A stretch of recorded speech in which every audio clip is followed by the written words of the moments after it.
the dinosaurs vanished, but something just as terrifying took their place. Nature, it seems, abhors a vacuum, especially when it comes to apex predators. And so, from the ashes of the dinosaur extinction emerged the terror birds, feathered nightmares carrying the torch of their terrifying predecessors. I find it fascinating how, roughly 53 million years ago, in the early Eocene, the world was a very different place. A hothouse with lush forests stretching from pole to pole, filled with a diverse range of life forms that emerged after the extinction of the dinosaurs. It was in this steamy prehistoric paradise that the first terror bird, Paleopsilopterus, made its debut. It stood at a modest height of 1 meter, or 3 feet. This Brazilian bird might not have seemed particularly terrifying at first glance. In fact, it was about the same size as a modern-day stork, hardly the stuff of nightmares. But appearances can be deceiving, and Paleopsilopterus had something its contemporaries lacked: potential. What set Paleopsilopterus apart was its agility and speed, traits that would become hallmarks of its descendants. While it may not have been the apex predator of its time, dwarfed by monstrous crocodilians and giant snakes, it was a harbinger of things to come. Little did the other inhabitants of ancient South America know that they were witnessing the birth of a dynasty that would reign for millions of years. As the Eocene progressed, so did the terror birds.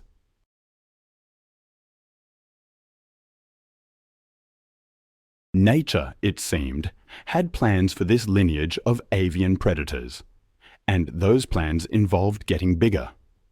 Much bigger. Just 3 million years after Paleopsilopterus took its first steps, a new player entered the scene.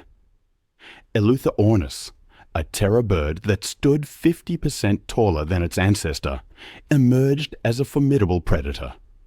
But Eluthaornis wasn't content with merely growing in size. It also expanded its range in a way that no other terror bird would match. While most of its kin would remain firmly rooted in the Americas, Eluthaornis spread its wings and ventured across the sea to Europe. Fossil remains of this globe-trotting terror have been found in both France and Switzerland, making it the only known member of its family to have lived outside the New World. I can only imagine the surprise of early European mammals when this exotic predator appeared in their midst, bringing a taste of South American terror to the Old World. But Eluthaornis was just the opening act. As the epochs rolled by, the terror birds continued to grow, adapt, and diversify. It was as if they were engaged in a relentless competition with themselves, each new species trying to outdo its predecessors in size and ferocity. The Oligocene epoch, spanning from about 34 to 23 million years ago, marked a turning point in the terror bird saga.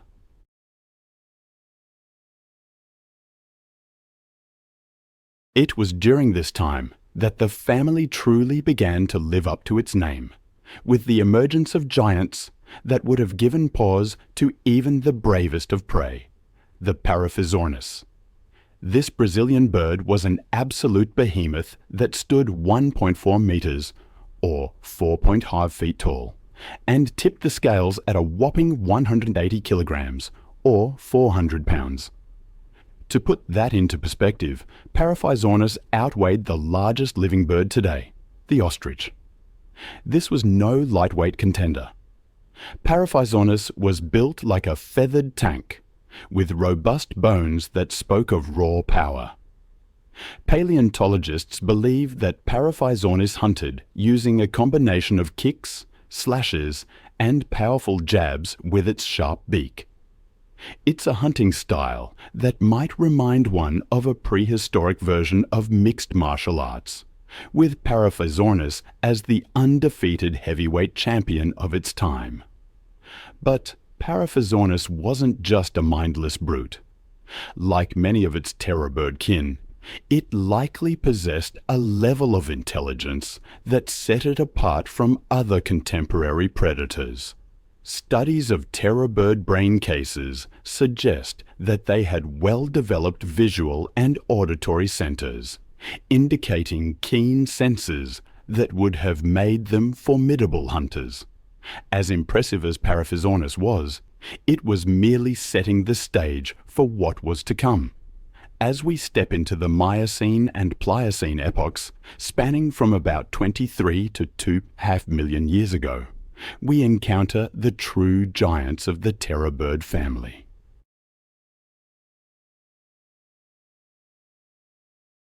These were creatures that pushed the boundaries of what it meant to be a bird, reaching sizes that rivaled the predatory dinosaurs of old.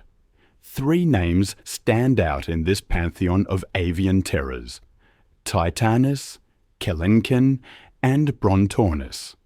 Each of these genera represents the pinnacle of the terror bird lineage, and each had its own claim to fame.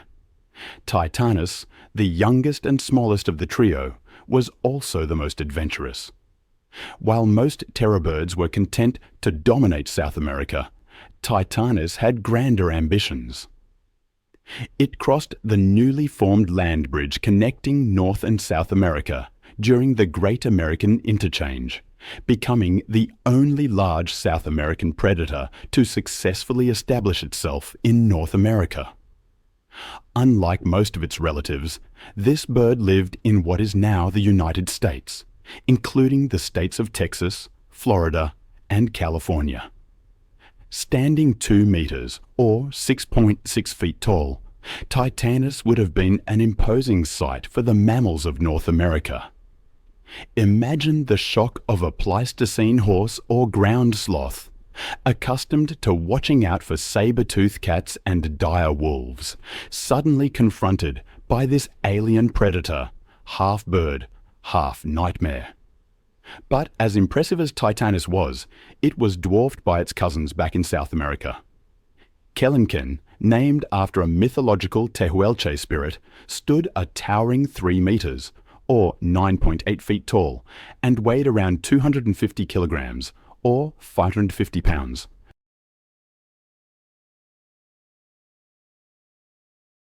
This was a bird the size of a grizzly bear, with a head larger than that of a horse, and a beak that could crush bone. Speaking of the terror bird skull. Recent studies show it was unlike any other. It gave these massive birds a bite and peck unlike anything their smaller relatives could manage. It makes me wonder about the prey they brought down. Perhaps even some of the megafauna that roamed South America. But the question of the largest terror bird, that's still a hot debate. Brontornis gives Kelenken a run for its money. It might have been slightly shorter, around 9.2 feet, but this bird was built like a feathered bulldozer. It could have weighed up to 880 pounds. That would make it the heaviest carnivorous bird of all time, and the 4th heaviest bird overall. Brontornis itself has been the subject of scientific debate. Some paleontologists have even wondered if it was truly a terror bird, or even a carnivore. They cite similarities in its toe claws to those of herbivorous birds. But recent studies have found features in Brontornis's vertebrae that are unique to terror birds, which suggests that it really was one of these fearsome creatures. Whether Brontornis was a true terror bird or not, its massive size would have made it a force to be reckoned with. Its weight likely made it slower than its more nimble cousins. But what it lacked in speed, it made up for in raw power.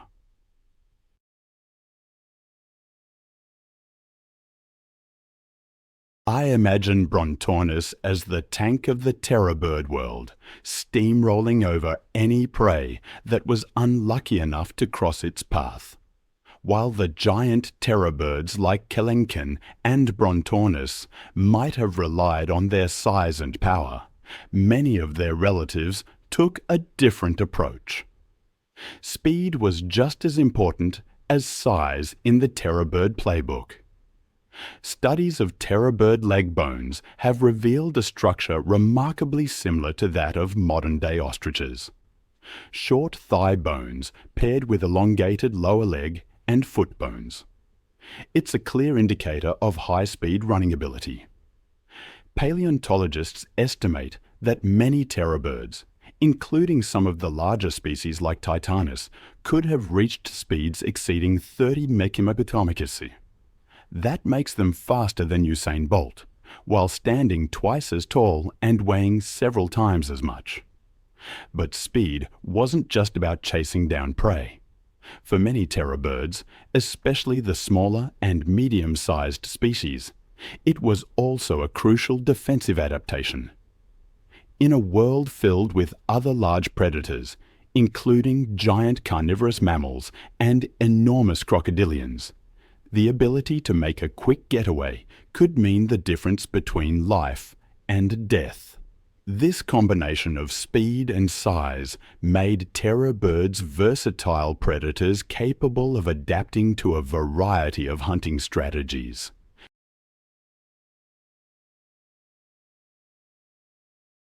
But in reality, every fiber of its being is alert, its incredibly sensitive ears picking up the faintest rustle of leaves or the softest patter of tiny feet.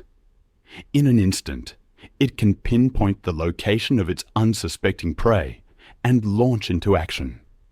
This combination of visual and auditory prowess made terror birds the complete predatory package. It's no wonder these birds were able to dominate their ecosystems for millions of years. But even the mightiest rulers faced their downfall, and the reign of the terror birds was no exception. For millions of years, these avian predators had ruled supreme in South America, developing into a diverse array of species that filled various ecological niches. But somewhere along the line, their luck ran out. Traditionally, the extinction of the terror birds was linked to the Great American Interchange, a major paleozoographic event that occurred about 2.7 million years ago. This event saw the formation of the Isthmus of Panama, creating a land bridge between North and South America. As a result, animals from both continents were able to migrate across this newly formed connection, leading to a significant reshuffling of fauna. The conventional wisdom held that the influx of new predators from North America, including cats, dogs, and bears, outcompeted the terror birds, leading to their eventual extinction. It was a neat and tidy explanation that seemed to make perfect sense.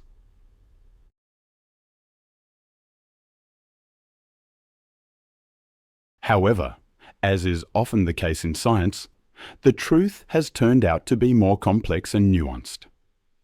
Recent studies have cast doubt on this simple competition-based extinction model, revealing a more intricate tapestry of factors. The terror birds. The name itself evokes a primal fear, a vision of giant, flightless predators dominating the ancient landscapes of South America. For years, it was believed they vanished about 1 million years ago, but new fossil evidence has dramatically changed that timeline. Some smaller species may have survived until only 96,000 years ago, a blink of an eye, geologically speaking. And there's even tantalizing evidence suggesting they might have persisted until 18,000 years ago, almost to the cusp of human arrival. The competition hypothesis suggests that terror birds were driven to extinction by placental predators arriving from North America. But the closer I examine the fossil record, the more I question that simple explanation. The truth is, most terror birds, along with many of their South American competitors, had already disappeared long before those placental predators arrived in significant numbers. The timing just doesn't quite line up. And then there's the success of Titanis in North America. It expanded its range northward and coexisted with large canids and felines for millions of years. At least some terror birds were clearly capable of holding their own against mammalian predators.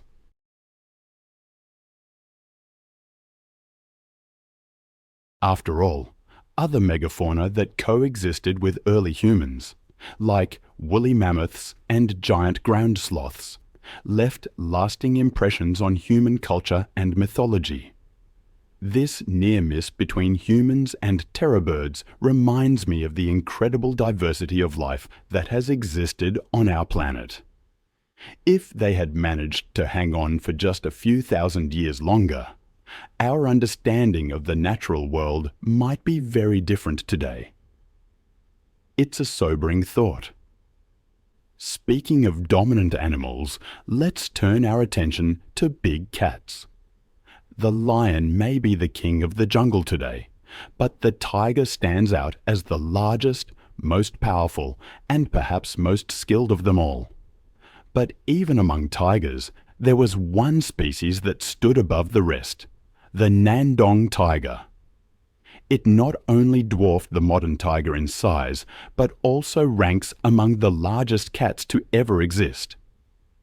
In the early 20th century, Dutch paleontologists excavating near the village of Ninggandong on the island of Java made a remarkable discovery. They unearthed a collection of bones that belonged to a tiger, but these weren't the regular Bengal tiger bones they were used to. These were bigger, much bigger than anything they'd ever seen. Further research revealed even more astonishing details about this giant.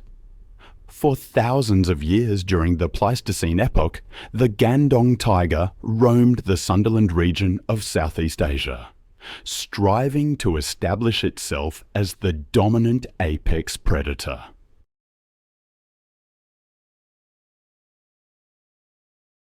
This formidable beast was larger than its modern-day counterparts, with adults weighing up to 20 to 25% more than the average present-day Siberian tiger. Larger males typically weighed upwards of 400 kilos, making them contenders for the title of largest feline ever. It's easy to assume that tigers have always been this large, but history tells a different story. Early tigers, existing long before the Nyandong tigers, were notably smaller in terms of body size and weight. This smaller stature could be attributed to the available prey and the ecological niches they occupied. A smaller body size offered advantages in energy conservation and agility across various terrains. The early big cats related to tigers, such as Panthera paleosinensis, likely averaged around 70 to 120 kilos in weight. Following them was the Trinil tiger, popularly believed to be the ancestor of all known Indonesian subspecies. I find myself constantly drawn back to the image of the Nagandong tiger. Imagine being an apex predator, ruling the wild, perched right at the top of the food chain. Life at the top certainly has its perks.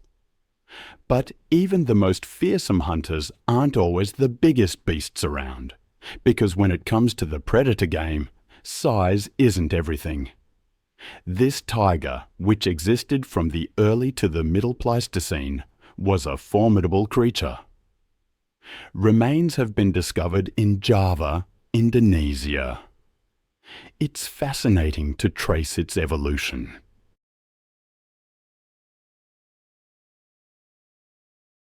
Although they had smaller jaws and weighed way less than the Ngandong tiger, they had a unique edge over it.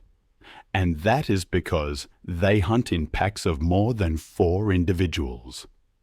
In contrast, as a solitary hunter, it would have been quite difficult for the Ngandong tiger to match that intensity when attacking prey. This factor placed it at a disadvantage in the competition for apex predator status. However, that was not the only thing the Ngandong tiger had to worry about when defending the apex predator title, because around this time the early humans were notably prevalent in Southeast Asia, as over 80 individual remains have been found in that region today. So it's likely that they would have crossed paths with the Ngandong tiger. It is easy to say that such encounters would have been unfavorable for the early humans, because when it comes to size, they stood very little chance against such predators. But saying that would be undermining their intelligence. Over time, early humans might have developed tools and strategies to fight back against the Ngandong tiger, forcing the tigers back to the open woodlands and allowing early humans to establish a foothold in the region. One thing about the open woodlands of Sundaland in the Pleistocene epoch is that it had numerous scattered trees and grasslands, which provided good visibility for stalking prey and offered a diverse array of herbivores, including many large species.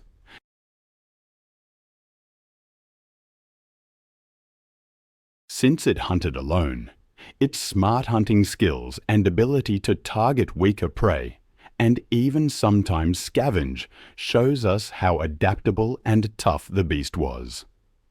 This quality made it thrive for 1,000 years until the extreme climate shifts of the Pleistocene epoch.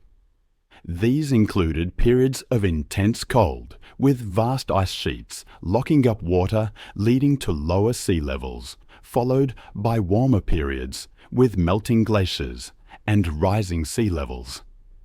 As a result of this, Sundaland was fragmented into smaller islands, leading to the isolated populations of Ngandong tigers with limited resources and genetic diversity.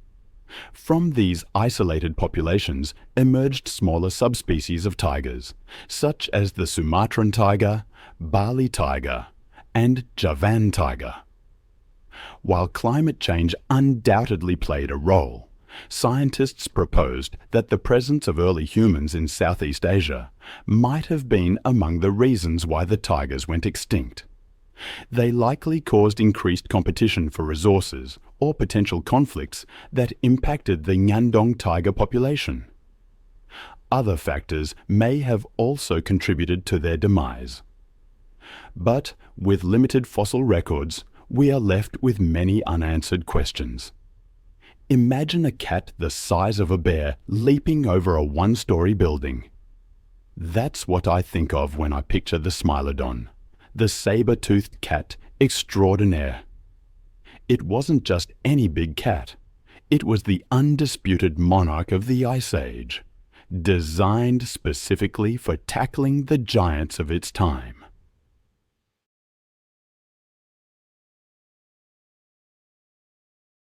Not too long ago, in Earth's timeline, these felines prowled our planet. The world knows it as a saber-toothed cat, but it didn't start out that way. Rewind the clock about 160 years and picture yourself in Brazil.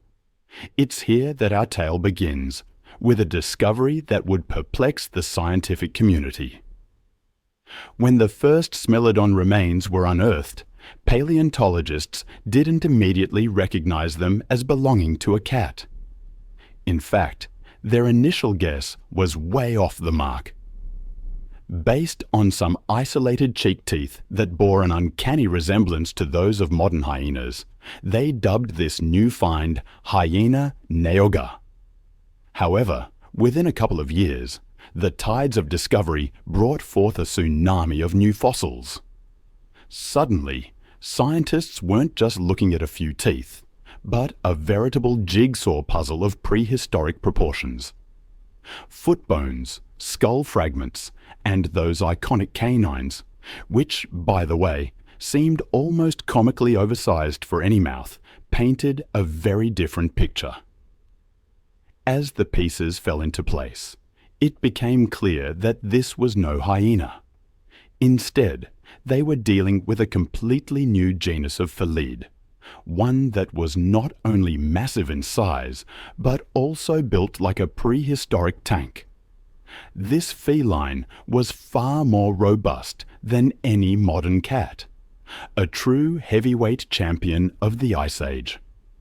In light of this revelation, a new name was in order. Thus, Smilodon populator was born.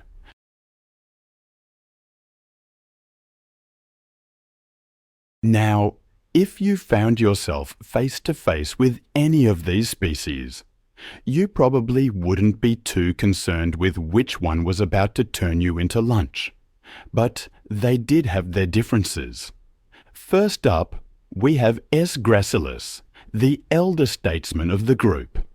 This OG appeared in North America about 2.5 million years ago, descending from an even older genus called Meganterion. Next came S. fatalis, strutting onto the scene roughly a million years later. Last, but certainly not least, S. populator made its grand entrance about 600,000 years after fatalis. Fashionably late to the Ice Age party, S. gracilis, while no slouch in the size department, was the runt of the litter, tipping the scales at about the same weight as a modern jaguar. S. fatalis, living up to its name, was a step up in the terror department, matching an African lion in size, but packing on extra muscle like a feline bodybuilder. We're talking about 280 kilos or 620 lb of prehistoric fury. That's on par with the largest tigers roaming the earth today. But S. populator dominated them all. This behemoth pushed the boundaries of felid physiology, with the largest known specimens estimated to have weighed in at a jaw-dropping 470 kilos, or 1,040 lb. To put that in perspective, that's about the same as a medium-sized polar bear. Interestingly, unlike many modern big cats, Smilodons didn't seem to be too hung up on gender norms.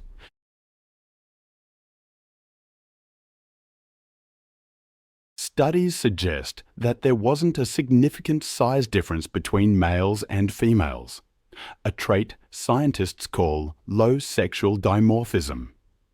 In practical terms, this means that regardless of whether you were facing a male Smilodon or a female Smilodon, you were in for equally big trouble. Now, being big is impressive, but Smilodon wasn't just large. It was built like a prehistoric tank. The Smilodon's heel bone was a marvel of natural engineering, robust and elongated. In fact, some paleontologists speculate that these Ice Age acrobats could have outjumped modern lions, which have been observed clearing heights of 15 ft or 4.4 But the Smilodon's athletic prowess didn't stop at its fancy footwork. If modern big cats have arms that could crush you, Smilodon's forelimbs took it to the next level. We're talking about limbs that were approximately 20% thicker than what you'd expect for a cat of its size, giving it incredible strength, surpassing even that of the larger American lion. And at the end of those muscular arms, Smilodon was further armed with fully retractable claws, razor-sharp and curved like prehistoric scimitars. They were proportionally enormous, even for a cat of Smilodon size. We're talking about claws twice the size of a Siberian tiger. I've always been captivated by the saber-toothed cat, the Smilodon. It's not just the teeth, though those are certainly impressive.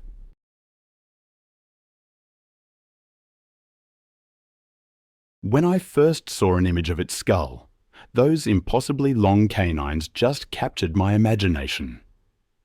Those saber teeth weren't unique to Smilodon. Nature has played around with this dental design in various mammals, and even some non-mammals, throughout history. But Smilodon perfected it, taking the concept to an entirely new level. What made Smilodon's fangs special wasn't just their presence, but their sheer, audacious length. I'm talking about canines so long they protruded well beyond the lower jaw, a feature that was uncommon even among other saber-toothed cats.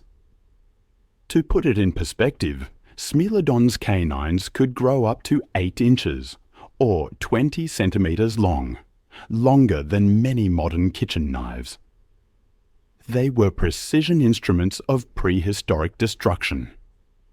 These teeth were shaped like deadly daggers with sharp points and smooth, narrow sides, and designed to pierce deep into flesh with devastating efficiency.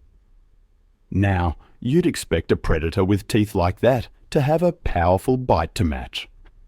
But surprisingly, studies have shown that Smilodon's bite was relatively weak, only about 1,000 newtons, which is 4 times weaker than a modern lion's. So, how did it kill? Well, that's been a subject of much debate among paleontologists. One popular theory suggests that Smilodon was the original ambush predator. I picture it hidden in dense vegetation, waiting for the perfect moment. Then, with a powerful leap, it pounces on its unsuspecting prey.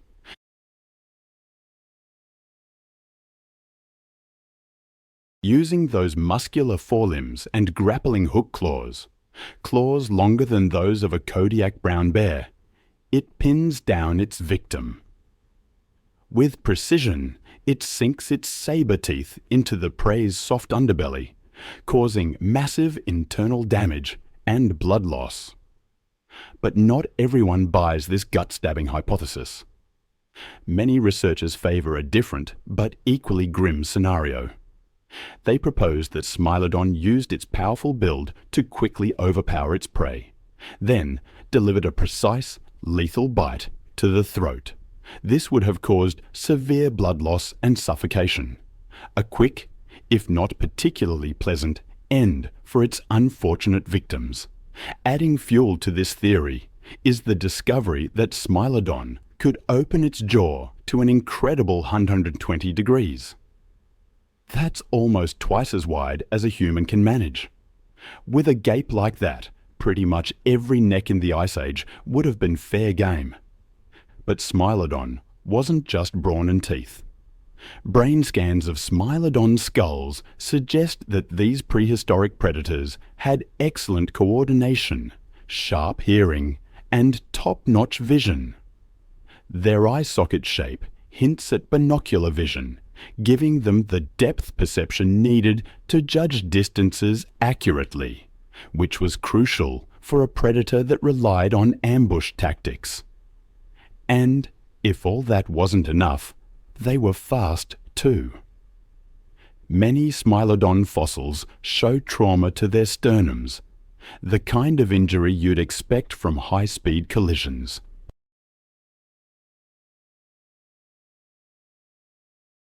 This suggests that not only were they quick on their feet, but they were also willing to risk life and limb, or at least a bruised chest, in pursuit of their next meal.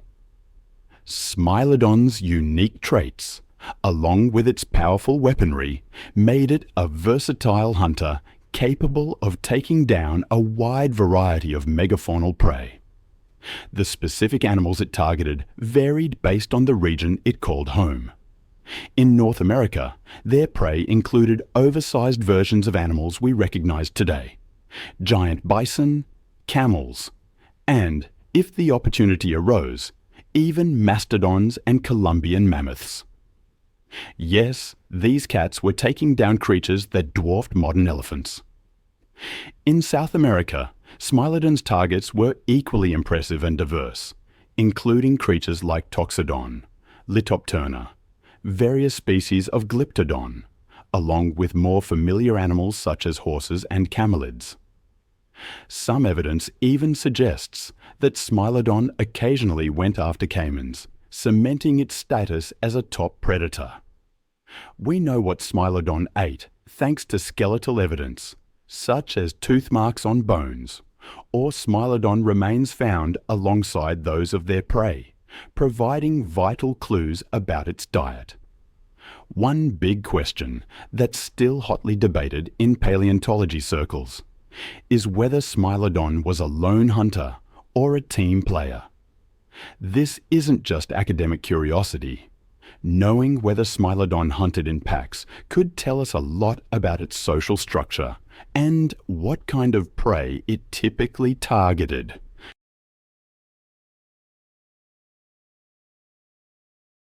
One of the strongest pieces of evidence supporting the idea that Smilodons lived socially comes from the La Brea tar pits in California. These California tar pits are a gold mine for paleontologists, preserving countless Ice Age animals that got stuck in the sticky asphalt. But most of the bones found in La Brea aren't from herbivores that got trapped, but from predators that got stuck trying to eat the trapped herbivores. Smilodon fossils are the second most common find in these pits, with over 166,000 bones attributed to it. This high number has led some scientists to suggest that Smilodon might have been a social animal. The reasoning goes like this. In modern cat species, the more social ones tend to be more responsive to distress calls.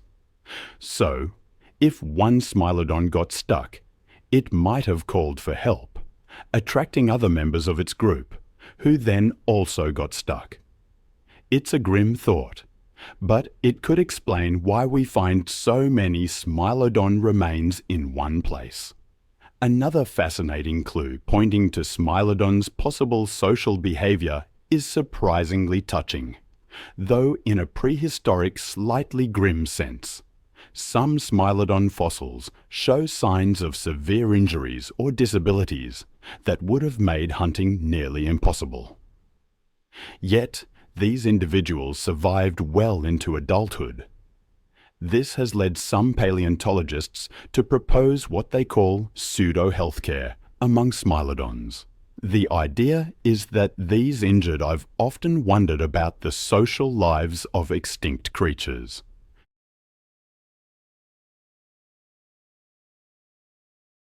A recent discovery has me thinking about the compassion of saber-toothed cats.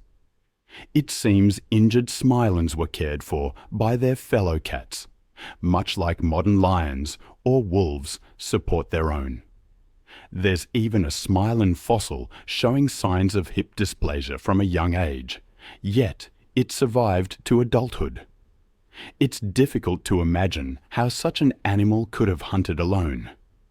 This leads to a rather heartwarming image: Smilon families looking after their own.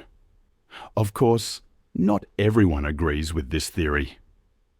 Some researchers point out that Smilon remains found outside of predator traps tend to be more isolated, which suggests a more solitary lifestyle, similar to many modern big cats. Regardless of whether the Smilon was a team player or a loner, it was certainly at the top of the food chain. But that doesn't mean it didn't have competition.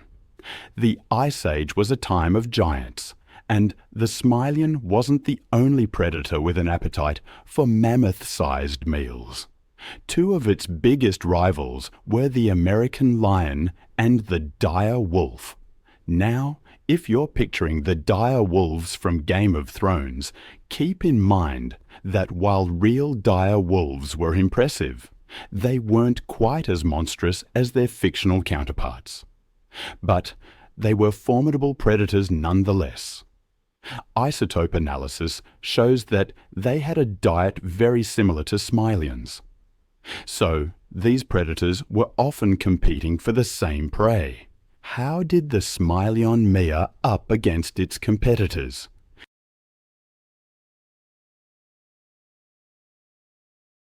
Well, when it came to the American lion, it was probably a standoff. The American lion had size on its side, being one of the largest cats to ever exist. But the Smilon had those impressive canines, which likely served as an effective deterrent. Most likely, these two apex predators tried to avoid each other when possible, but when conflicts did occur, it could have gone either way. The dire wolf, on the other hand, seems to have often come out second best in confrontations with the Smilon. Evidence from La Brea suggests that dire wolves would frequently abandon their kills when a Smilon showed up. It's not hard to imagine why, given those sabers on full display. Most predators probably decided that discretion was the better part of valor. But lions and wolves weren't the only competition the Smilon had to worry about. The Ice Age was also the time of the short-faced bear, a beast that could make even the Smilon look small by comparison. Some of these bears reached truly dinosaurian proportions, rivaling medium-sized sauropods in weight. However, these ursine giants were more omnivorous than the Smilon, which likely reduced direct competition. Plus, bears tend to be solitary creatures. So, if a group of Smilons encountered one, the bear would likely have decided that this particular picnic basket wasn't worth the trouble.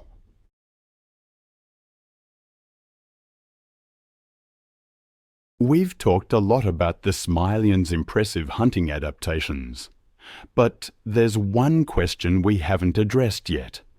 How on earth did it eat with those ridiculous teeth? Those saber-like fangs seem like they would have been quite the obstacle during feeding.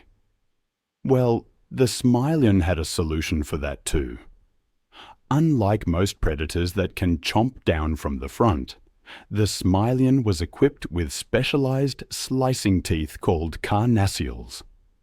These teeth, situated on the sides of the mouth, worked like biological scissors, shearing through meat with ease. To eat, the Smilon would have turned its head to the side, using these carnassials to slice off manageable chunks of meat, while its saber teeth stayed out of the way. If this eating style sounds familiar, that's because you might have seen it in action. Many modern cats, and even other predators, use a similar technique when tackling tough pieces of meat. It's a prime example of nature's problem-solving skills.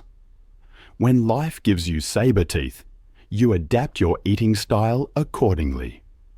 With its unique adaptations and hunting prowess, the Smilon carved out a vast empire for itself. Between its 3 species, it achieved a distribution across the Western Hemisphere that would make any modern predator green with envy. In North America, Smilodon gracilis and Smilodon fatalis roamed from coast to coast, reaching as far north as Alberta, Canada.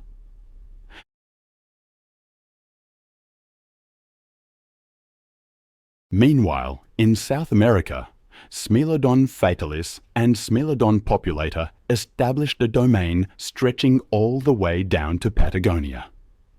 But the Smilon wasn't just geographically widespread. It was also adaptable. Fossils have been found in a diverse array of environments, from grasslands and plains to woodlands and closed forests, from savannas to subtropical forests, and even mammoth steppes. This adaptability allowed the Smilon to live alongside a veritable who's who of Pleistocene megafauna.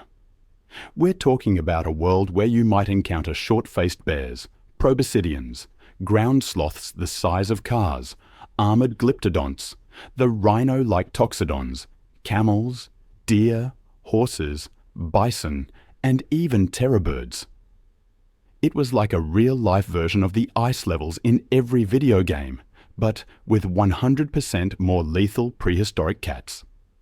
But there was one more species that the Smilyon encountered in its twilight years, one that would change the face of the planet forever: humans. It's believed that our ancestors might have first crossed paths with the Smilyon around 25,000 years ago. Now, imagine being one of those early humans, armed with nothing but primitive tools, coming face to face with a saber-toothed cat. The relationship between humans and the Smilyon was likely a tense one.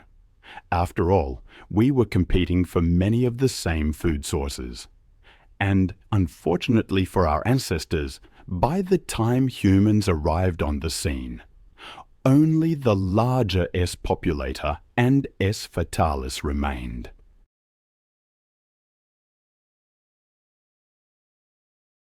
Talk about bad timing. Given that Meganterion, the possible predecessor of the Smilyon, was known to occasionally prey on Homo erectus, it's not a stretch to imagine that the Smilyon might have considered early humans as potential prey too.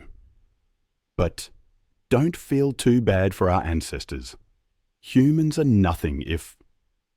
The youngest remains of the saber-toothed cats, both Smilodon fatalis and Smilodon populator, date back roughly 10,000 years. That's about the time humans in some parts of the world were just figuring out agriculture. I often wonder if they knew what else was disappearing as their civilizations took root. The extinction of Smilodon remains a hot topic among paleontologists. Some argue that humans played a significant role in their demise, either through direct competition or by altering habitats, like starting fires. Others are less convinced of our impact. The more widely accepted theory points to the broader Quaternary extinction event. This was a period of significant climate change that wiped out many large animal species in North and South America.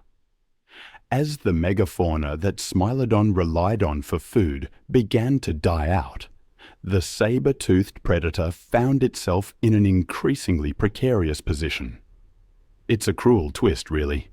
The very adaptations that made Smilodon such a successful hunter of large prey became a liability.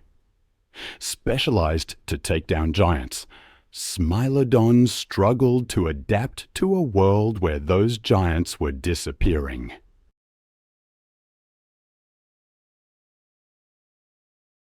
Where other theropods developed powerful legs for running down prey across land, Spinosaurus rewired its body for a different kill zone. Its toes were webbed, its legs positioned differently, its entire lower body redesigned for propulsion through water rather than speed across terrain. For anything living in those rivers, the nightmare was the same. The faint ripple at the surface, the sudden silence, and then the 7-ton shadow sliding in after you. And while most large theropods had relatively small forelimbs, Spinosaurus possessed powerful, elongated arms ending in massive claws. These weren't vestigial appendages. They were additional weapons, perfectly positioned for grabbing prey, maintaining balance in water, or delivering killing blows. The creature could literally embrace its victims to death. And then there's the sail, rising up to 7 feet above its spine. This massive dorsal fin dominated Spinosaurus's silhouette like the warning flag of death itself. Scientists debate its exact function: thermoregulation, display, fat storage for surviving dry seasons, but its psychological impact is undeniable. Picture this nightmare rising from murky water. First, the elongated snout breaking the surface, then those cold reptilian eyes, and finally that towering sail cutting through the air like the dorsal fin of some impossible shark. The sheer versatility of Spinosaurus is what truly haunts me.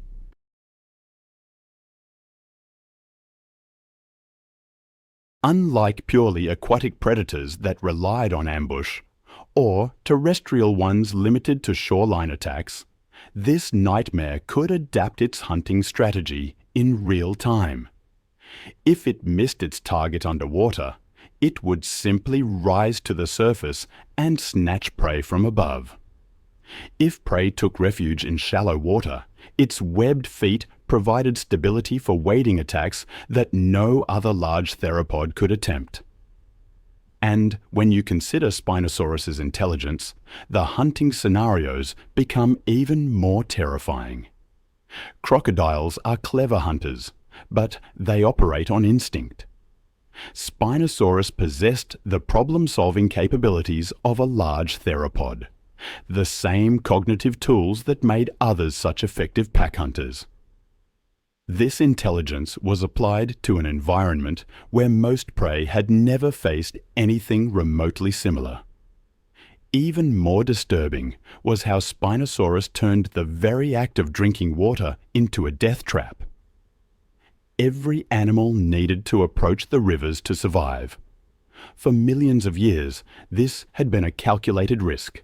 Stay alert, drink quickly, watch for crocodiles. Suddenly, the riverbank itself became unreliable. That submerged log might be a 50-foot predator. Those ripples might indicate something that could strike from below with the force of a freight train. The fossil evidence suggests Spinosaurus didn't just occasionally venture into water. It lived there. This wasn't a terrestrial predator that sometimes waded in for a quick meal.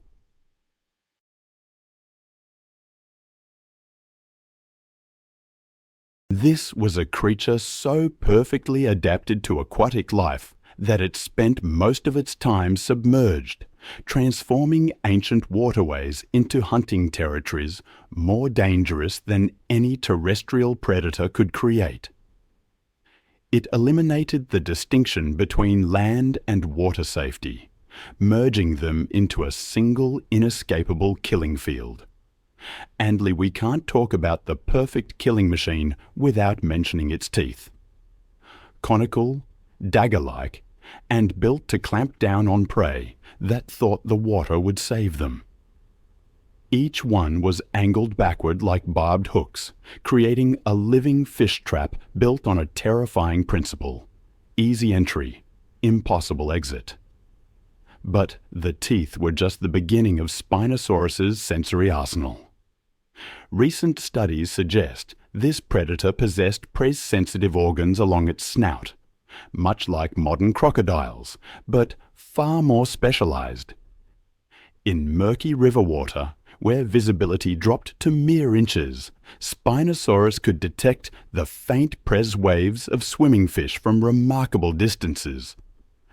Prey animals that relied on hiding in dark, sediment-filled water were essentially sitting ducks against a hunter that tracked by feel rather than sight.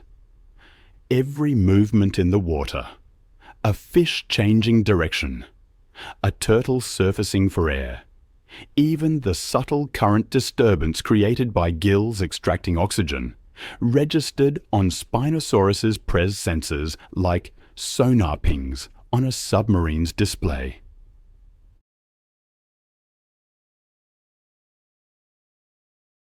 Its massive size displaced enough water to generate pres waves, stunning smaller fish. The bite force, while not as powerful as a T-Rex's, was perfectly calibrated. Instead of delivering single, devastating blows, Spinosaurus applied steady, inescapable pres with its backward curved teeth. Fossil evidence suggests that Spinosaurus didn't just kill efficiently, it killed constantly. The sheer abundance of fish remains in formations where Spinosaurus fossils are found indicates a predator that was actively hunting and feeding throughout its territory. This all unfolded about 100 million years ago in what we now call southeastern Morocco. Back then, it was a lush river system, a prehistoric paradise that had become hell on earth for anything trying to survive in its waters. This was the Kelenken Beds Formation. The climate was so warm that palm trees grew at what we now consider Arctic latitudes, and so humid that massive thunderstorms rolled across the landscape with mechanical regularity, feeding the endless network of rivers and swamps. And in this steaming, river-choked ecosystem, Spinosaurus was far from alone. The Kelenken Formation reveals that this aquatic terror shared its territory with a deadly mix of predators, prey, and rivals. On land, giants like Carcharodontosaurus patrolled the inland areas, while Sarasuchus, the 40-foot supercroc, competed directly with Spinosaurus for aquatic hunting grounds.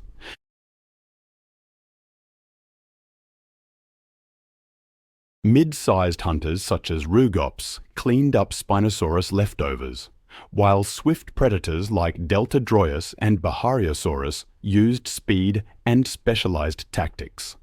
Herbivores somehow survived this gauntlet. Ouranosaurus, Rebbachisaurus, and the colossal Paralititan. The waters themselves were far from safe, filled with monstrous prey like Entroprist, Morsonia, Calanths, Lepidotes, and lungfish. Every species in this ecosystem lived in constant tension with Spinosaurus's dominance. Land predators maintained uneasy truces. Herbivores relied on elaborate survival tactics just to drink, and aquatic prey developed increasingly tough defenses. The last Spinosaurus died approximately 94 million years ago. But the questions this creature raises about predation, dominance, and the very limits of survival continue to ripple through scientific understanding, like press waves from some impossible prehistoric nightmare that refuses to stay buried in stone. When we think of prehistoric apex predators, our minds often drift to the iconic Tyrannosaurus rex or the fearsome megalodon. Yet, lurking in North America's ancient past was a predator so extraordinary it could make today's largest wolves look like lapdogs. Today's grey wolf may hold the crown as the largest living canid, reaching weights at 65 kg or 143 lb. But rewind to the Meson epoch 20 to 5 million years ago, and the game changes. A new apex predator emerges.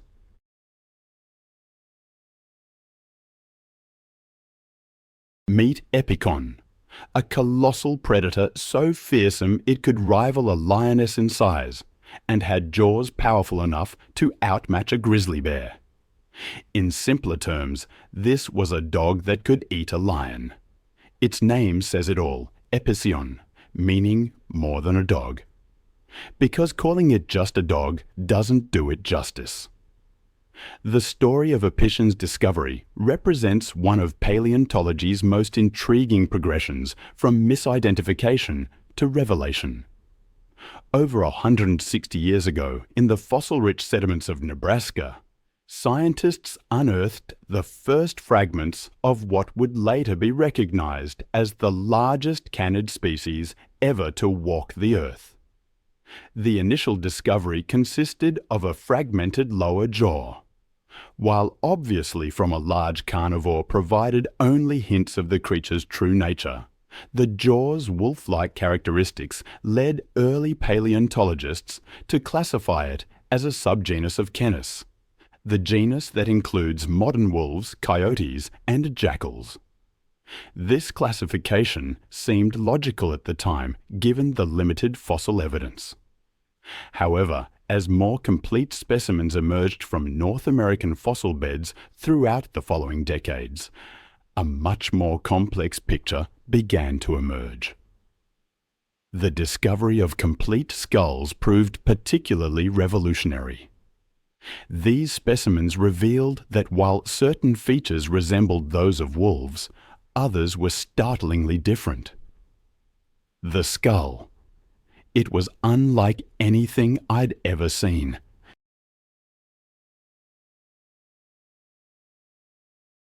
specialized, enlarged premolars, a cranial structure that looked more like a lion or hyena than any dog I knew. What was this creature? The answer, as it often does, lay in the details. Those specialized premolars, that robust jaw, they aligned perfectly with the Paraphysornis subfamily, a hugely successful branch of the canid family that somehow remains little known. This group, the Paraphysornis, boasted 66 known species. They had powerful teeth, shortened but deep jaws, and a fifth toe, a feature modern canids have lost. For 15 million years, they dominated North America, evolving into an array of forms. Some were fox-sized, others rivaled today's grey wolves. And then there was Epicyon, the ultimate bone-crushing dog, its name literally meaning more than a dog. Recent studies of modern canids are helping us understand where Epicyon fits in the grand scheme. It seems the Paraphysornis were a highly specialized branch, a unique evolutionary path diverging from the lineage that led to modern wolves and dogs. Within the Epicyon genus, 3 distinct species emerged: Epicyon saevus, Epicyon haydeni, and Epicyon elodontoides, each filling a different ecological niche. While all were formidable predators, they varied in size and build. The smaller species, saevus and elodontoides, were more gracile, built for agility and speed. But even these smaller species weighed twice as much as a modern German shepherd. Epicyon haydeni, however, truly pushed the boundaries.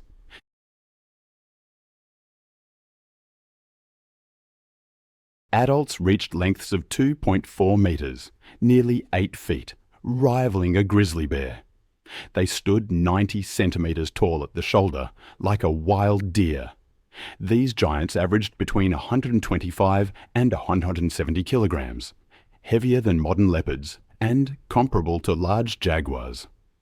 Intriguingly, Epicyon haydeni exhibited significant size polymorphism, meaning individuals within the same species varied greatly in size. Some specimens, based on humerus analysis, reached weights of around 170 Kelenken, matching medium-sized male lions. This made them the heaviest canids ever known. But size wasn't everything. Epicyon's bite was its most remarkable feature. Biomechanical studies reveal it possessed one of the most powerful biting mechanisms ever seen in a mammalian carnivore. Enlarged premolars, canines positioned closer to the jaw joint, all created a highly efficient biting apparatus. Analysis suggests its bite force may have exceeded 16,000 newtons, comparable to a large American alligator. That tremendous power was further enhanced by the positioning of its killing teeth. The closer placement of the canines to the jaw joint created a more efficient lever system, concentrating enormous force at the tooth tips during bites. A bite that could pierce thick hide, flesh, even bone. Microscopic analysis of wear patterns on preserved teeth provides direct evidence of how Epicyon used its formidable bite in real-world situations, showing wear consistent with both flesh-slicing and bone-crushing activities.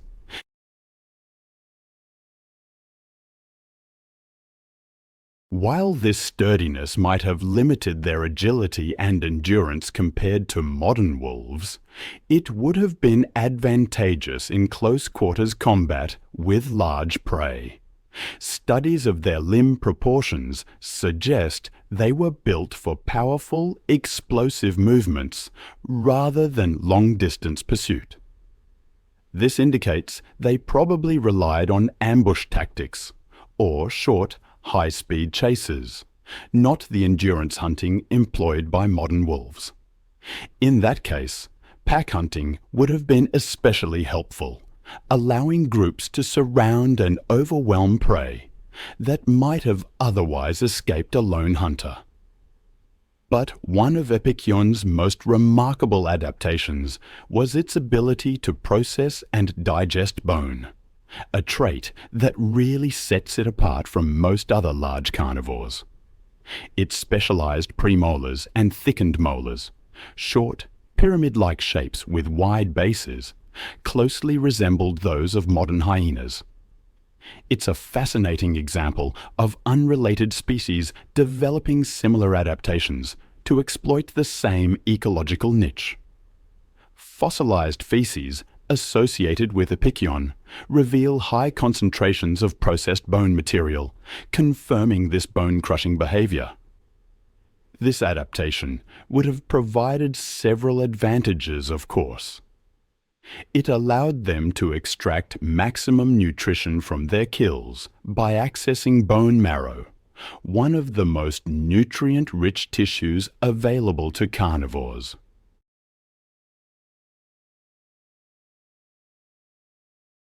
It also potentially reduced competition with other predators by allowing them to utilize parts of carcasses that other carnivores couldn't process.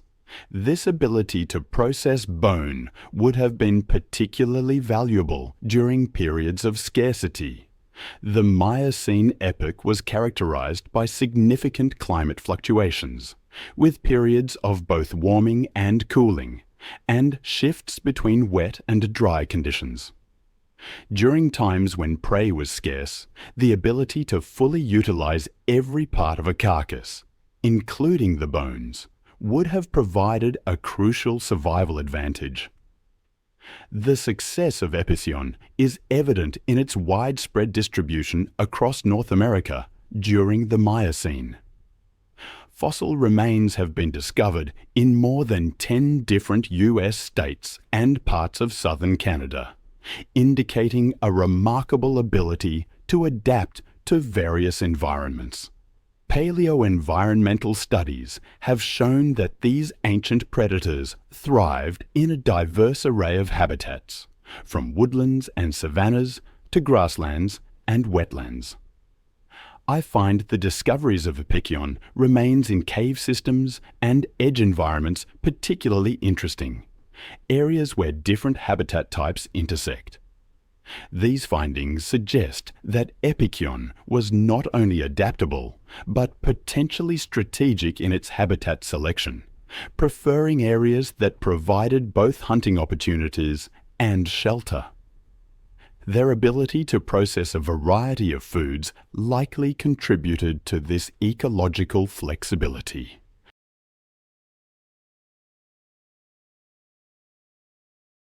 Ankylosaurus, meaning fuse lizard, a nod to its remarkably fortified skeleton. Magnaventris translates to great belly, highlighting its broad midsection. The year was 1906.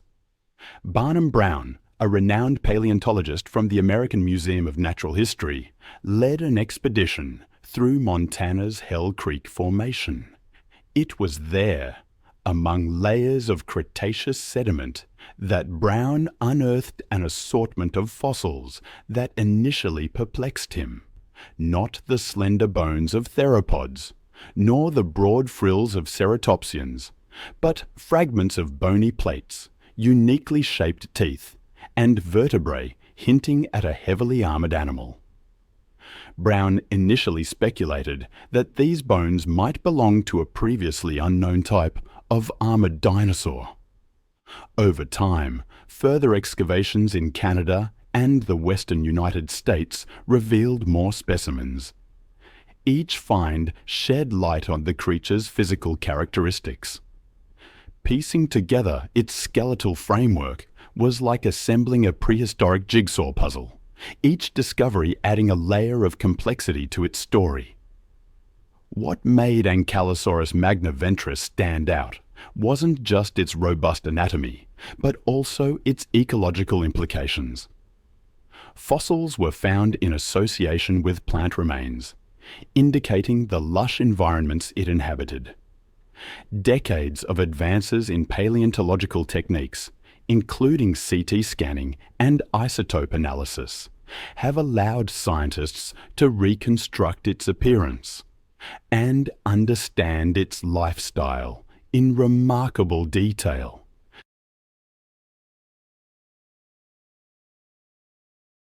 From the armored plates that defined its body to the distinctive club at the end of its tail, Ankylosaurus stood as a creature that epitomized nature's ingenuity. This discovery didn't just represent a new species.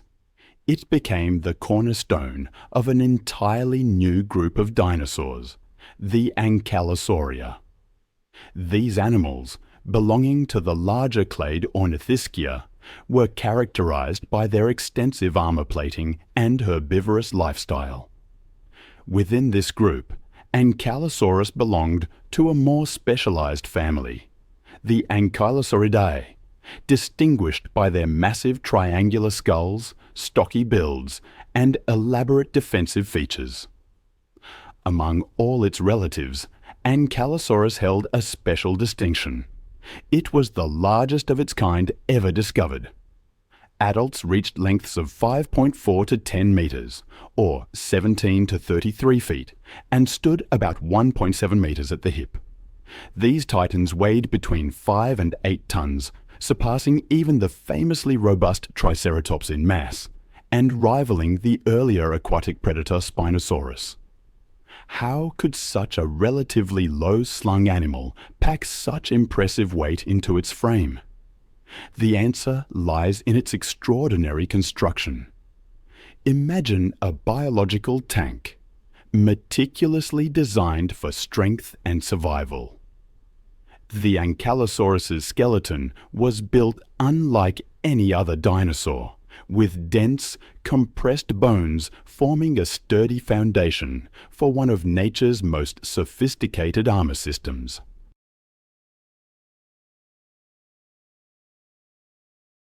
The number of these osteoderms remains a subject of debate among paleontologists, with estimates ranging from 30 to well over 100. But what's particularly intriguing is their unique construction. Unlike other armored dinosaurs that had solid, thick plates, the Ankylosaurus possessed something more sophisticated: osteoderms with hollow undersides. This seemingly counterintuitive design actually represented a remarkable feat of natural engineering. The hollow structure created a dome-like formation that distributed impact forces more effectively than solid plates would have, similar to how modern motorcycle helmets use their curved design to protect riders. The tail club of the Ankylosaurus wasn't just a simple bony growth. It was a precisely engineered weapon, one of nature's most effective deterrents against predation. Recent CT scans of these tail clubs reveal an intricate internal structure, optimized for both strength and swing speed. The club itself was composed of two large osteoderms at its core, complemented by smaller ones at the tip and along the midline. All of this was supported by a framework of highly modified vertebrae, specifically adapted to handle the stresses of high-speed impacts. The specimens I've seen measurements of show the club could reach 57 centimeters in width and weigh approximately 23 kilograms. But those numbers only tell part of the story.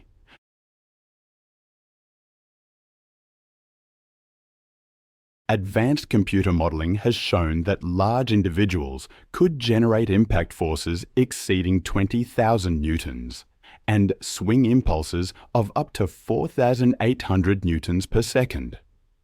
To put that in perspective, a professional baseball player generates about 13 newtons per second in their swing.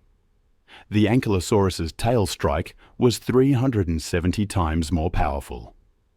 Finite element analysis suggests that the impact force could have been focused on an area as small as a few square centimeters, multiplying its bone-crushing potential. The Ankylosaurus's armored plates were also remarkably effective against predators like the T-Rex, whose hunting strategy relied on delivering powerful bone-crushing bites. Beneath these armored plates lay a network of collagen fibers that puts modern protective materials to shame. These fibers, significantly thicker than those found in modern armored animals like crocodiles and armadillos, created a natural composite material similar to modern fiber-reinforced plastics. Recent biomechanical studies have shown that this combination of hard plates and flexible fibers could absorb and dissipate energy from impacts in ways that purely rigid armor couldn't match. In fact, when subjected to simulated impact tests, reconstructions of Ankylosaurus armor proved capable of withstanding forces that would have seriously injured or killed most other dinosaurs.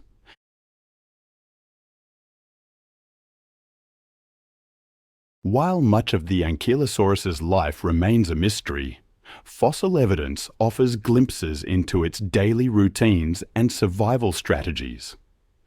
Juvenile Ankylosaurus specimens, for example, lacked the fully developed armor and tail clubs seen in adults. This vulnerability likely necessitated group behavior during the early stages of life. Trackway fossils suggest juveniles may have formed protective herds, with larger individuals shielding the more vulnerable young in the center, a defensive strategy reminiscent of modern muskoxen. As they matured, Ankylosaurus individuals underwent significant lifestyle changes. Adults appear to have been predominantly solitary, a conclusion supported by the rarity of adult specimens found in groups. Their solitary behavior was likely a reflection of their formidable defenses, which allowed them to traverse their environments without fear of predation. Solitary adults might have roamed large territories, primarily in search of food and suitable habitat, avoiding direct competition with other herbivores. Some paleontologists have speculated that Ankylosaurus might have used its tail club for intraspecific communication or dominance disputes. This theory is supported by observations of similar behaviors in modern animals with physical weaponry, such as bighorn sheep or rhinoceroses. The display of their tail clubs, combined with body size and posturing, could have deterred rivals without escalating into physical conflict.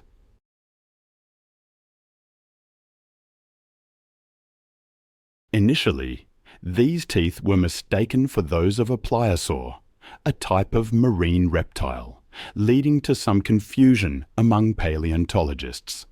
But the sheer size and unique characteristics of the teeth didn't align with known marine reptiles, prompting a deeper investigation. Dr. Joseph Leidy, a leading paleontologist of the 19th century, played a pivotal role in accurately identifying this gigantic predator. His meticulous examination and publications corrected the initial misclassification, revealing that the teeth belonged to an entirely different kind of prehistoric creature. The newly proposed classification reflected the immense size and formidable presence of this crocodilian, which was aptly named Deinosuchus hatcheri, in honor of John Bell Hatcher, a distinguished paleontologist. I remember when the first claims came out about Deinosuchus. It was initially said that these adults could reach almost 50 feet in length, weighing over 10 tons. The early estimates weren't that far off. Unlike many other species whose size gets revised downward, Deinosuchus has held on to its colossal stature. There are 3 recognized species: Hatcheri, rugosus, and riograndensis. Deinosuchus hatcheri, found in North Carolina, was one of the first identified. It offered critical insights into the genus's structure and lifestyle. Deinosuchus rugosus, primarily found in Montana, displayed a more robust build, possibly an adaptation to different prey or environmental conditions.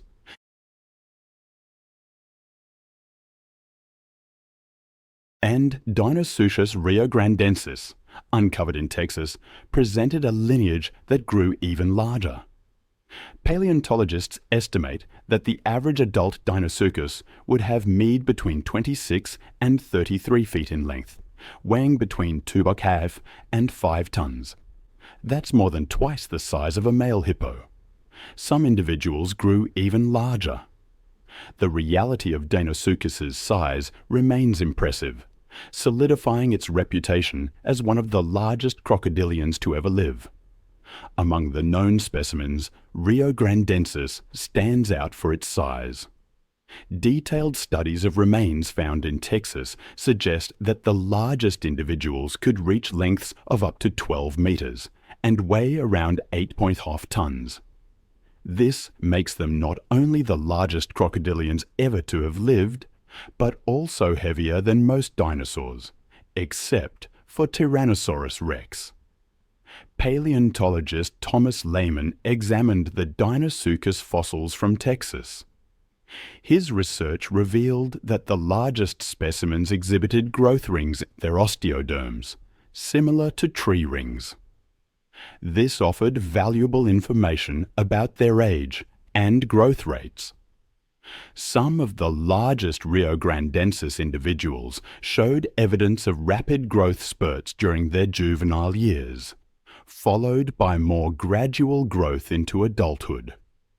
These findings underscore the impact of environmental factors such as food availability and climate conditions on the growth and maximum size of Deinosuchus.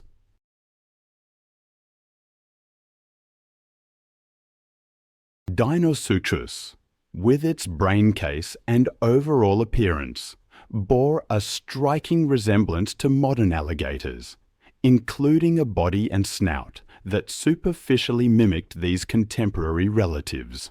However, beyond this general resemblance, Deinosuchus was distinct from other crocodilians, featuring a unique skull shape not seen in any living or extinct genus. The skull was exceptionally large, measuring up to 1.7 meters in length, comparable to that of an adult Spinosaurus. Despite its size, studies have shown that Deinosuchus's bite force was, surprisingly, somewhat modest. A 2002 study reported a bite force of about 18,000 newtons.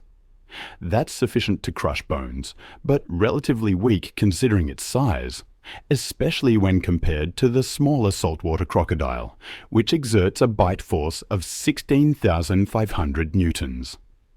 Examinations of Deinosuchus fossils reveal that its skull was not only massive, but also highly specialized. The arrangement of its teeth showcased a combination adapted to its predatory lifestyle: conical and sharp front teeth for grasping prey, and blunt, robust rear teeth designed for crushing bones. This unique dental structure allowed Deinosuchus to tackle a diverse range of prey, from large dinosaurs to hard-shelled turtles. The bite force has been a topic of considerable debate. Initial research suggested a bite force of around 18,000 newtons, a figure based on the size and structure of its skull.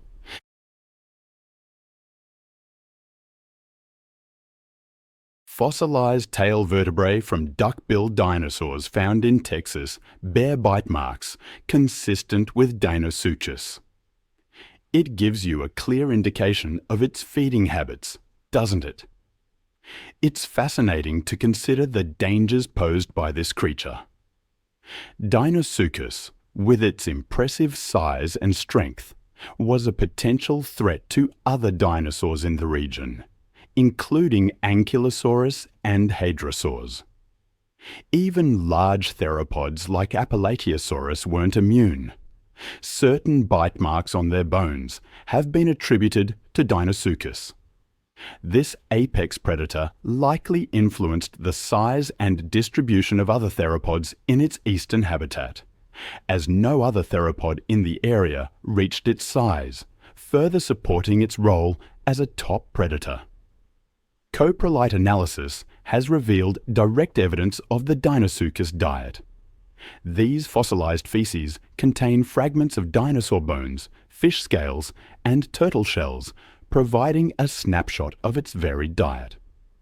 I remember reading Dr. Karen Chin, a specialist in coprolite studies, emphasizing the importance of these findings.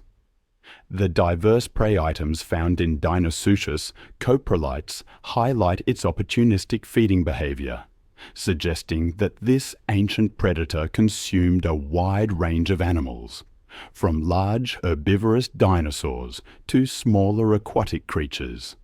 Deinosuchus is thought to have used ambush tactics to capture its prey, leveraging its massive size and crushing bite to inflict fatal injuries.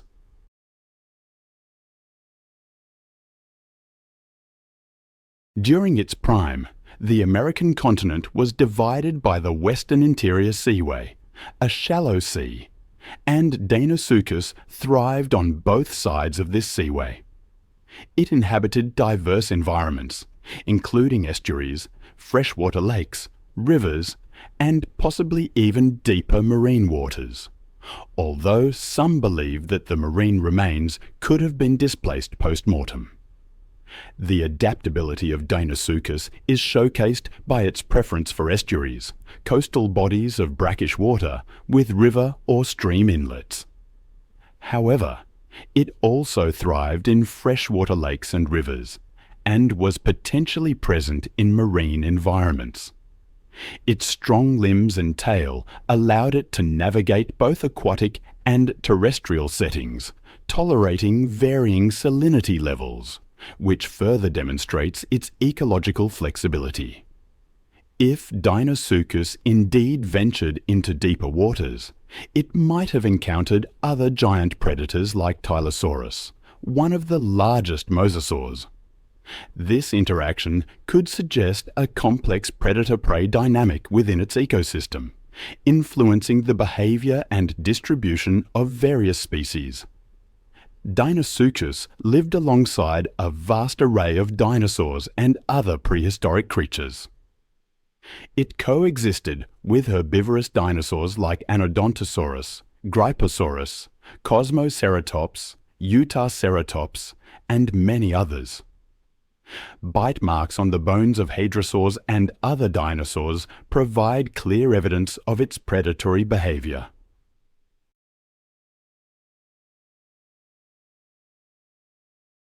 Deinosuchus' presence likely impacted the distribution and behavior of these animals, asserting itself as an apex predator in its habitat. Despite its dominance, Deinosuchus vanished from the fossil record around 73 million years ago. The reasons for its extinction remain unclear, though climate changes, sea level fluctuations, and competition with emerging predators are potential factors. Its extinction marked the end of an era, but the fossil remains of Deinosuchus continue to provide valuable insights into the life and ecosystems of the late Cretaceous period. In the world of big cats, the tiger, lion, and jaguar have always fought for supremacy, each vying to be the ultimate apex predator. But there's one ancient beast that towers above them all: the American lion. This was no ordinary feline. It was the largest to ever walk the earth. Imagine a creature so massive that some individuals weighed as much as an adult brown bear, easily dwarfing today's biggest lions. This isn't just another big cat. It's a legendary predator that dominated its world like no other, leaving modern felines in the dust. The story of this magnificent creature's discovery begins in the humid lands of Mississippi during the early 1800s, when paleontologists first unearthed fragments of its skull. They initially believed they had found remains of an unusually large domestic cat, placing it in the genus Felis.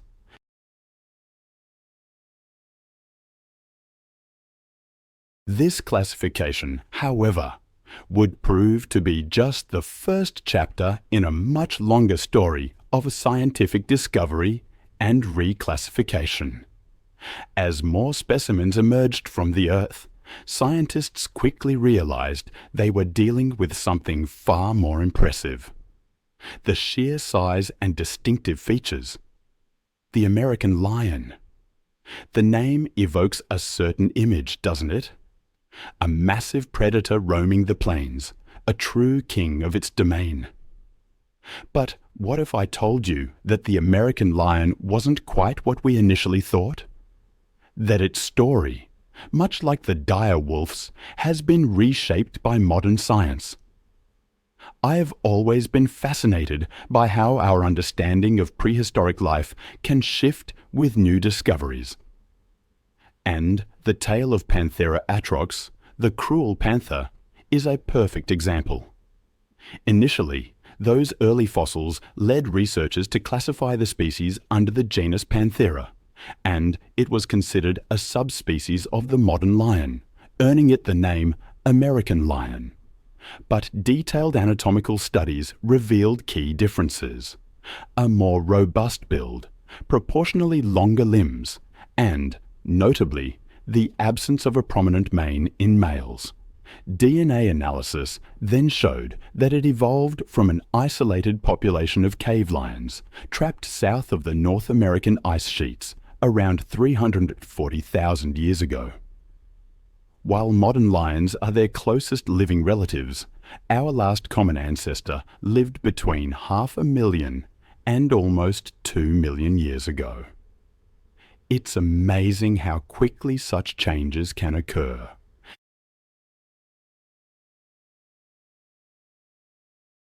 The sheer size of the American lion truly sets it apart. On average, they were about 25% larger than today's African lions. Males typically weighed between 351 and 420 kilograms, far surpassing any living big cat. The most impressive specimens, discovered in 2012, are estimated to have weighed a staggering 523 kilograms, equivalent to 8 adult humans. Even the largest Siberian tigers rarely exceed 300 kilos. Their only real size competitor was the Smilodon populator, reaching up to 470 kilos. But those exceptionally large American lion specimens firmly crowned Panthera atrox as the heavyweight champion. What's particularly remarkable is that, despite their enormous size, they maintained the agility and speed characteristic of big cats. Conservative estimates suggest they could reach speeds of over 30 miles per hour, making them extraordinarily effective predators. I imagine they relied heavily on ambush tactics, using their robust bone structure and powerful muscles to quickly overwhelm large prey. Fossil evidence provides compelling insights into their hunting. Blue Babe, a remarkably preserved steppe bison found in Alaska, bears the unmistakable marks of an American lion attack. Deep claw wounds and distinctive bite patterns matching the predator's teeth. Sites like Natural Trap Cave in Wyoming have yielded numerous prey species bearing similar damage. But what truly set American lions apart wasn't just their size.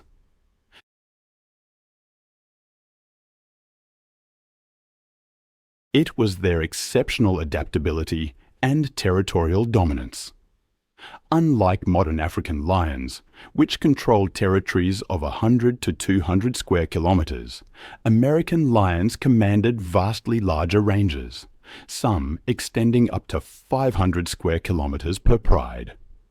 This was a necessity, given their enormous size and caloric needs. The fossil record also reveals intriguing details about their social dynamics. While modern lions live in prides of up to 15 individuals, American lion social groups appear to have been smaller but more efficient, with bone assemblages suggesting groups of 4 to 6 adults working together. These smaller pride sizes, combined with larger individual mass, meant they needed to bring down fewer but larger prey. Perhaps most fascinating is the evidence of their den sites discovered in caves across the American West. These sites, particularly in the Grand Canyon region, show signs of multi-generational use, some bearing marks spanning thousands of years. The walls often bear deep scoring marks from claws, some over 3 meters high, tangible evidence of their incredible reach when standing on their hind legs. These locations have also yielded collections of bones from juvenile American lions of varying ages, suggesting that, like modern lions, they developed sophisticated parenting strategies. Unlike solitary big cats such as tigers, American lions appear to have invested heavily in cooperative cub rearing, a significant social adaptation.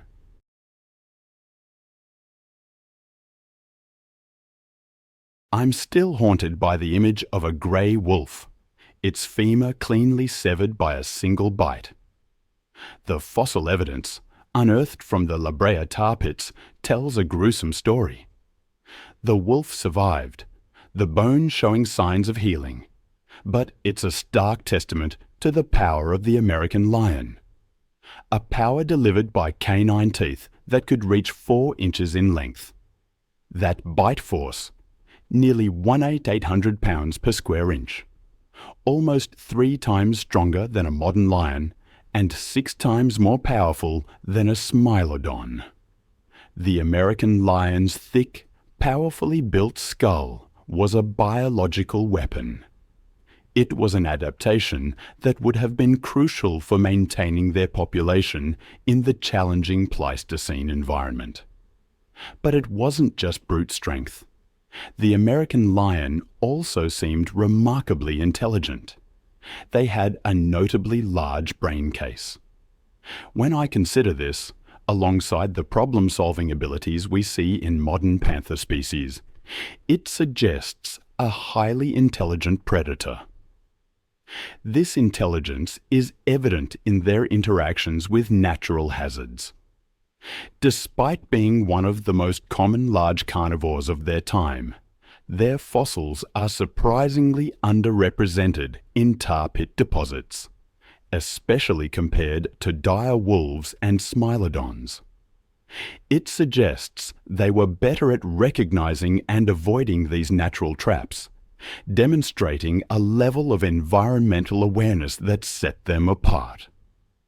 Their range was vast, stretching across much of North America, from Alaska to central Mexico.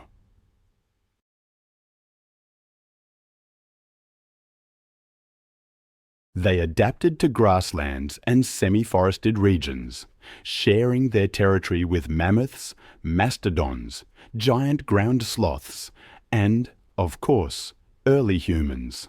Cave paintings and archaeological evidence hint at the lasting impression these massive cats left on human cultures, potentially influencing early American art and mythology. Then, about 877 years ago, the American lion vanished, part of a broader extinction event that claimed many of North America's large mammals.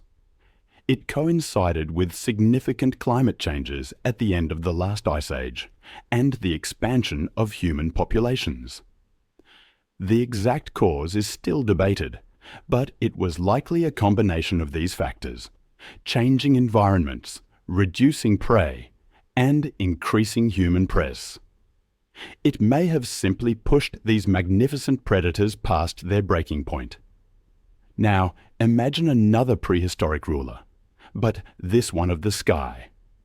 Known as one of the most powerful prehistoric rulers of the sky, this enormous creature soared over the land with an iron fist and a voracious appetite.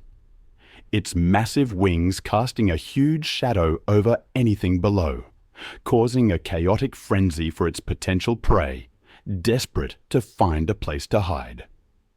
This is the Quetzalcoatlus. Quetzalcoatlus belonged to the Ajdashidae, a family of pterosaurs known primarily from the late Cretaceous period. Discovered in 1971 in Texas, the holotype is composed of portions of an arm, including the humerus and wing finger.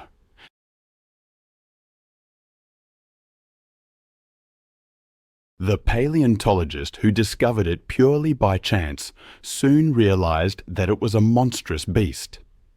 In fact, the discoverer of the bones was so mesmerized by its size that he named the creature after a mythological Aztec serpent god. Additionally, he named it Northropy after an aircraft manufacturing company that creates modern marvels of the sky. There you have it. Quetzalcoatlus northropy, the timeless conqueror of the skies and the first of its kind to grace human knowledge. Eventually, Quetzalcoatlus lawsoni was found to be the second species within the Quetzalcoatlus genus. However, Northropi always took the spotlight. It has become common knowledge that Quetzalcoatlus is the biggest pterosaur and the largest flying animal in history. But despite its enormous size and cohabitation with the iconic Tyrannosaurus, little is known about its biology. Its enormous wingspan, estimated to have been 21 polyon or 68.9 ft, was first thought to have made it broader than the F-22 fighter plane. However, it was soon determined that these numbers were a bit over the top. Paleontologists today believe that it probably grew to be between 10 to 12 m or 33 to 39 ft wide, which is still larger than an F-16, and by far the largest animal flying around on this planet. Not to mention that it stood roughly the same height as a giraffe on the ground. Some researchers believe it may have weighed as much as 250 kilos, very close to our grizzly bear friend.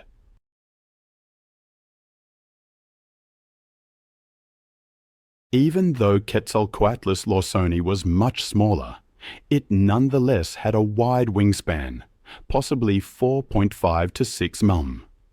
For years, the largest of Quetzalcoatlus was known as the largest pterosaur to ever exist. However, the recent discoveries of larger species have challenged it in size and weight. One such giant is called Hatzegopteryx, the titanic pterosaur, hailing from current Europe that possessed a similar wingspan to Quetzalcoatlus, but was larger in weight. It also had a bigger skull, guaranteeing its epicness. Despite falling short in the weight department, Quetzalcoatlus is still the largest pterosaur that ever lived and flew over the lands in North America. In addition to the size being remarkable, this magnificent creature possessed features that set them apart from other animals of the time. For instance, Quetzalcoatlus lacked feathers and had no tail. Instead, it had coarse hair covering from top to bottom, giving it a striking demonic look. Quetzalcoatlus was toothless. I find it remarkable that Quetzalcoatlus, with its extraordinary metabolism, resembled other pterosaurs. For a long time, scientists thought it was cold-blooded, like other reptiles. Now, the evidence points to a warm-blooded and active animal. Whether warm-blooded or cold, I think we can all agree that Quetzalcoatlus wasn't winning any beauty contests. And, contrary to what you might expect, it seems unlikely that any modern flyers are its descendants.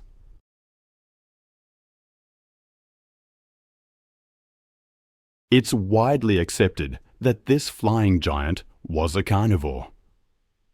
It's unclear exactly what it ate, but there have been speculations. Douglas Lawson, the scientist who first discovered Quetzalcoatlus, described it as scavenging on the carcasses of titanosaur sauropods, much like a marabou stork. The idea was that scavenging was the only option because the fossil was located pretty far from the coast, and there were no signs of large rivers or deep lakes nearby when it was alive. However, this scavenging idea was debunked in 1996. Scientists noted that, in contrast to the hooked beaks of specialist scavenger birds, the lower jaw bent so steeply downward that even when it closed entirely, a space of more than 2 inches remained between it and the upper jaw. They proposed that Quetzalcoatlus ate like modern skimmers, cleaving the waves with its beak and grabbing fish in mid-air, thanks to its long neck vertebrae and toothless jaws. Though this idea of skim feeding gained widespread acceptance, it wasn't tested scientifically until 2007. A study revealed that, for such massive flying creatures, the energy requirement for skimming would be prohibitively great due to considerable drag, making it impossible for Quetzalcoatlus to skim.